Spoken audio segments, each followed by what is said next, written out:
Hello दोस्तों, कैसे हैं आप लोग। स्वागत है आपका एक और वीडियो में। तो दोस्तों, आज हम बात करेंगे एक ऐसे सेक्टर की जिसे सबने इग्नोर किया हुआ है या फिर कोई उसके बारे में अंदाज़ा नहीं लगा पा रहा है। सब कंफ्यूज्ड है कि इसमें ग्रोथ आएगी नहीं आएगी, इसके मार्जिन्स कॉन्ट्रैक्ट होंगे या एक्सपैंड होंगे। FY26 में इस सेक्टर की कंपनियों ने रिकॉर्ड तोड़ प्रॉफिट किए, रॉबस्ट ग्रोथ दिखाई, बट फिर भी मार्केट ने उसको अप्रिशिएट नहीं किया।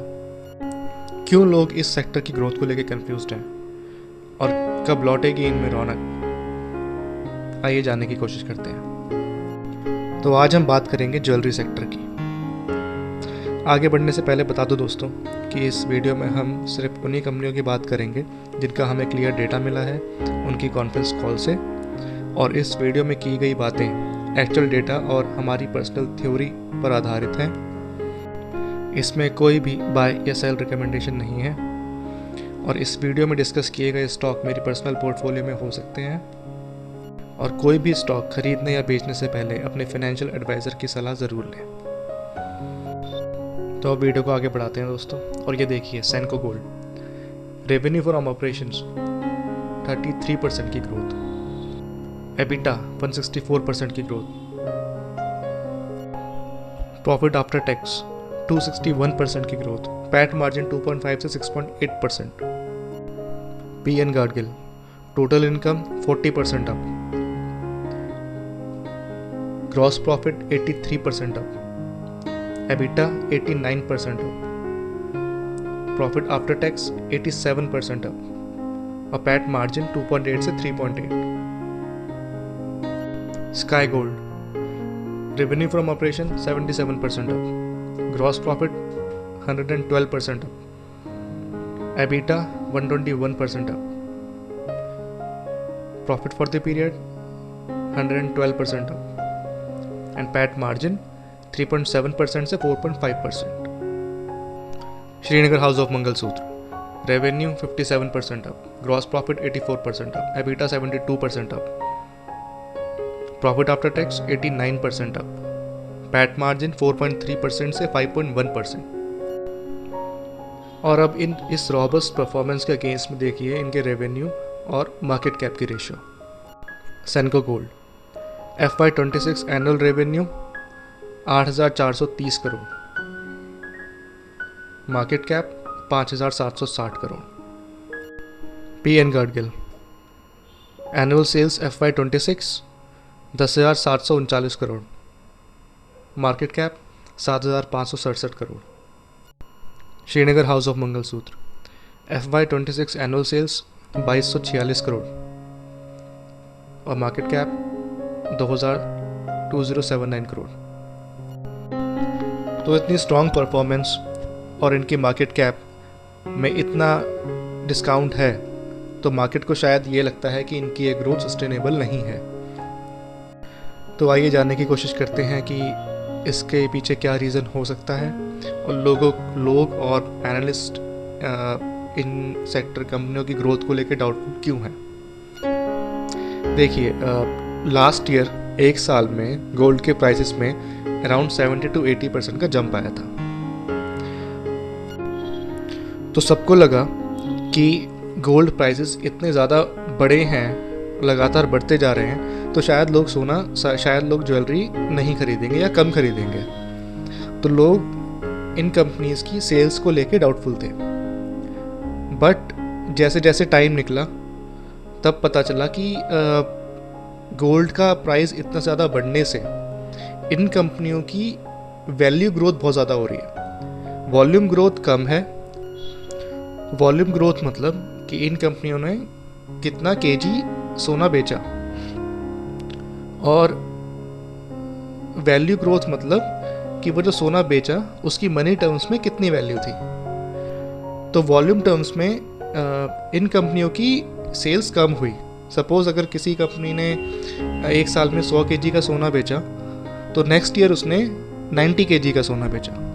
बट इस 100 केजी के टाइम पे जो गोल्ड का प्राइस था वो कम था, उसके बाद प्राइस 60 to 70% मूव किया।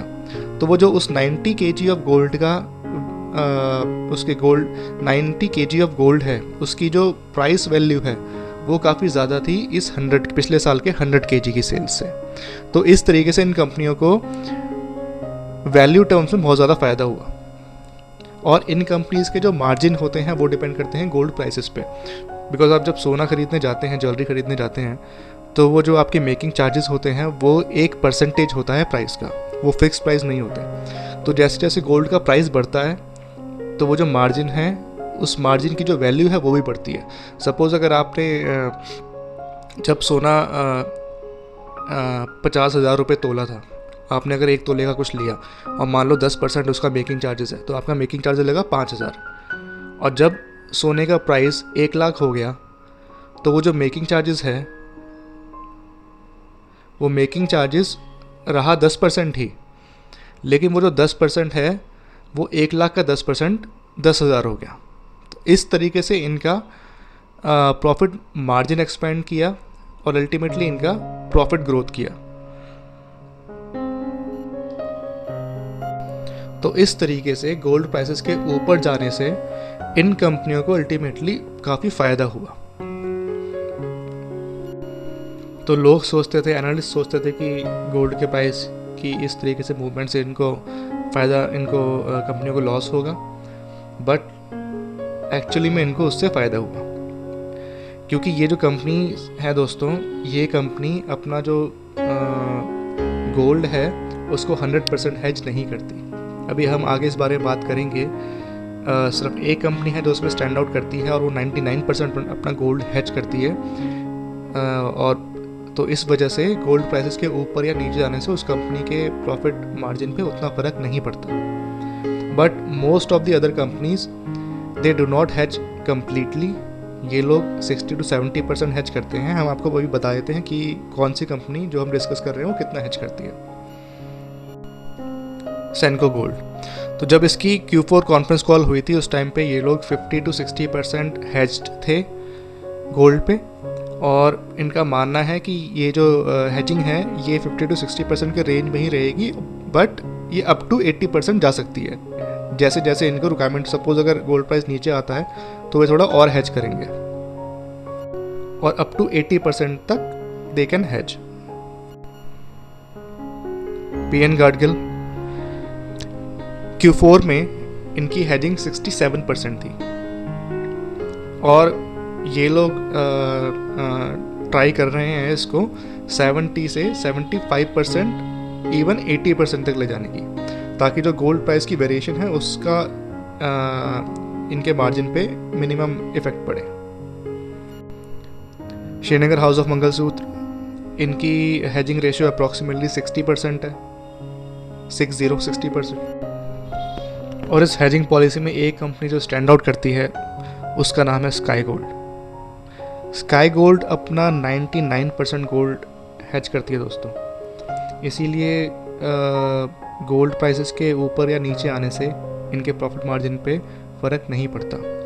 और यही एक कंपनी है जिसके अगर आप कंसिस्टेंटली हर साल के अगर आप प्रॉफिट मार्जिन्स देखेंगे तो हर साल वो इम्प्रूव हो रहे हैं, उनमें कोई भी सडन जंप नहीं है।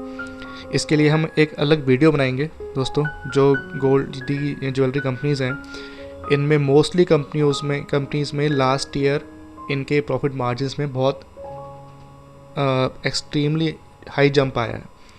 वो सिर्फ इसीलिए है क्योंकि ये लोग हेज नहीं करते थे कम्प्लीटली, और वो जो गोल्ड प्राइस ऊपर गए वो उनके प्रॉफिट मार्जिन में कन्वर्ट हुए। बट हमें एक बहुत ही कॉशियस अप्रोच रखनी पड़ेगी, क्योंकि जब ये गोल्ड प्राइस नीचे आएंगे तो ये लोग जो कम्प्लीटली हेज नहीं करते हैं ये इसको कैसे मैनेज करेंगे, इसके बारे में हम आगे बात करेंगे वीडियो में दोस्तों।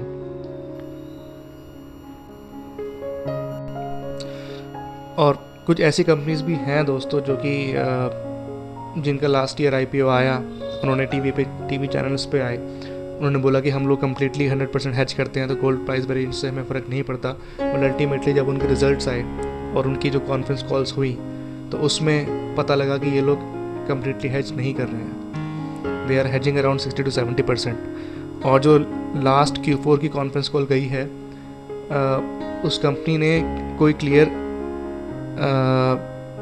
परसेंटेज ही नहीं बताई अपनी हेजिंग पॉलिसी।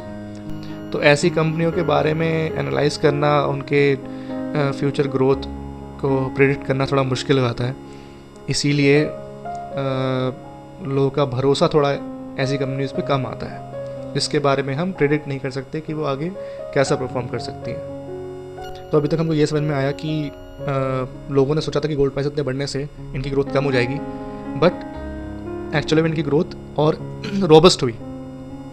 तो आप सोचेंगे जब रोबस्ट ग्रोथ आ गई, क्वार्टरली एनुअल रिजल्ट्स आ गए, लोगों ने देख लिया कि भाई गोल्ड प्राइस बढ़ने से इनकी कितनी स्ट्रॉन्ग ग्रोथ हो रही है, तो इन कंपनीज में लोगों का इंटरेस्ट क्यों नहीं आ रहा। तो दोस्तों मार्केट को कभी भी अनसर्टेनिटी पसंद नहीं आती। लोग प्रेडिक्ट नहीं कर पा रहे कि इसके मार्जिन कैसे रहेंगे, इनकी सेल्स ग्रोथ कैसी रहेगी, इनका प्रॉफिट कैसा रहेगा, इनके प्रॉफिट मार्जिन सस्टेन हो पाएंगे या नहीं हो पाएंगे, ये सेम सेल्स कंटिन्यू रह पाएगी या नहीं रह पाएगी। तो ये सब जो अनसर्टेनिटीज़ हैं ये लोगों को डराती हैं उसमें, उन कंपनीज में एंटर करने से। और अगर आप इन कंपनीज की Q4 कॉन्फ्रेंस कॉल देखेंगे तो जो इन कंपनीज ने नेक्स्ट ईयर की गाइडेंस दी है उसके अकॉर्डिंग इनका जो पैट है वो रेवेन्यू के 4 to 4.5% के रेंज में रह सकता है। और अगर ऐसा ही रहा तो काफ़ी कंपनीज ऐसी हैं जो अपने लास्ट ईयर FY26 का जो हाई बेस है उसके कंपेरेटिवली ज़्यादा ग्रोथ नहीं दिखा पाएंगी, क्योंकि लास्ट ईयर इन लोगों ने 6.5% तक से ग्रो किया है पैट मार्जिन पे। अगर वो इनका रेवेन्यू बढ़ता है और पैट मार्जिन इनके डाउन आते हैं तो वो जो FY26 से FY27 की से जो ग्रोथ है वो उतनी ज़्यादा नहीं हो पाएगी। तो ये भी एक डर लोगों को लग रहा है। तो अब आगे क्या, इनके रिजल्ट भी आ गए, इनकी गाइडेंस भी आ गई, अब आगे क्या। तो दोस्तों अभी इन कंपनियों का एक टेस्ट और बचा है और वो है गोल्ड प्राइसेस नीचे आने का। मार्केट को ये डर है कि जब इन गोल्ड प्राइस नीचे आएंगे तब इन कंपनीज का क्या होगा, तब ये कंपनी क्या मैनेज कर पाएंगी उस गोल्ड प्राइस फॉल को, या फिर ये कोलैप्स तो नहीं हो जाएंगी। तो ये भी एक डर है दोस्तों। तो ये इनका फाइनल टेस्ट है, जो उस टेस्ट में पास होगा वो कंपनी स्टैंड आउट करेगी बाकी कंपनीज से, क्योंकि जब गोल्ड प्राइसेस गिरेंगे तो ये जितनी भी कंपनीज हैं जो कि 60 to 70% हेज कर रही हैं, तो जो रिमेनिंग का जो इनका 30 to 40% है उसका इम्पैक्ट उस गोल्ड प्राइस फॉल पे आएगा और इनके पैट मार्जिन्स कॉन्ट्रैक्ट होंगे। जिस तरीके से इन्होंने गोल्ड प्राइस ऊपर जाने पे पैसा बनाया है, वैसा ही जब गोल्ड प्राइस नीचे आएगा तो इनकी 60 to 70% हेजिंग पॉलिसी की वजह से इनके प्रॉफिट मार्जिन पे इम्पैक्ट पड़ेगा।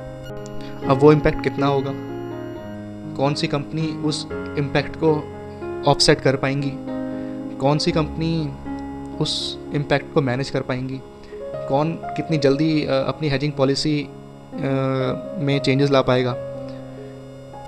क्योंकि हेज करना उतना आसान नहीं होता दोस्तों। जब ये कंपनीज ये ज्वेलरी का बिज़नेस एक कैपिटल इंटेंसिव बिजनेस है, तो जब आप गोल्ड हेज करते हो तो उसके लिए आपको कैपिटल चाहिए होती है, तो आपकी कैपिटल जो है वो ब्लॉक हो जाती है हेजिंग के लिए। और जब गोल्ड का प्राइस बढ़ता है तो उसमें आपको और कैपिटल डालनी पड़ती है उतना पर्टिकुलर परसेंटेज को मेंटेन करने के लिए।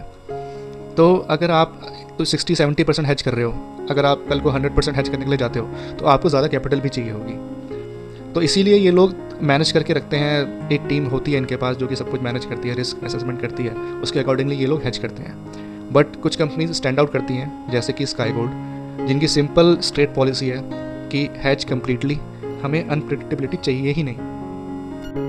तो दोस्तों मोस्ट लाइकली ऐसा हो सकता है कि अभी इनका एक टेस्ट और बचा हो जब गोल्ड प्राइस गिरेंगे, और इस क्वार्टर में शायद इस क्वार्टर में गिरे भी हैं, तो उस गिरावट में इन लोगों ने कैसे मैनेज किया वो इनके रिजल्ट आएंगे तब पता लगेगा।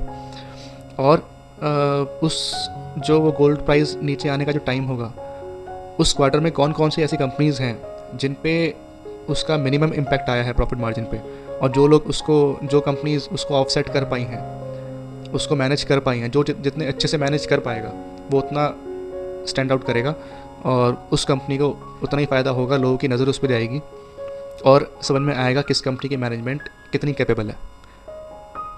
तब लोगों के लिए थोड़ा इजी होगा कंपनीज़ में एंटर करना, क्योंकि उनको एक आइडिया मिल जाएगा कि जब प्राइस ऊपर जाता है गोल्ड का तो ये लोग किस तरीके से रिजल्ट प्रेजेंट करते हैं, और जब गोल्ड प्राइस नीचे आता है तो ये किस तरीके से मैनेज करते हैं। तो उसके बाद एक क्लैरिटी आ जाएगी कि ये कंपनी की मैनेजमेंट इतनी कैपेबल है, इस कंपनी की इतनी कैपेबल है, तो उसके अकॉर्डिंगली लोग उसमें एंटर कर पाएंगे। बट स्टॉक मार्केट में किसी भी चीज़ की गारंटी नहीं है दोस्तों। ये तो वक्त ही बताएगा कि इन कंपनीज़ का आगे क्या होगा। तो ये हमारी एक छोटी सी रिसर्च और थ्योरी थी दोस्तों। अगर आपको पसंद आया हो तो लाइक करें, सब्सक्राइब करें। अगर वीडियो में कुछ कमी लगी हो तो कमेंट में शेयर करें। Thank you so much, take care.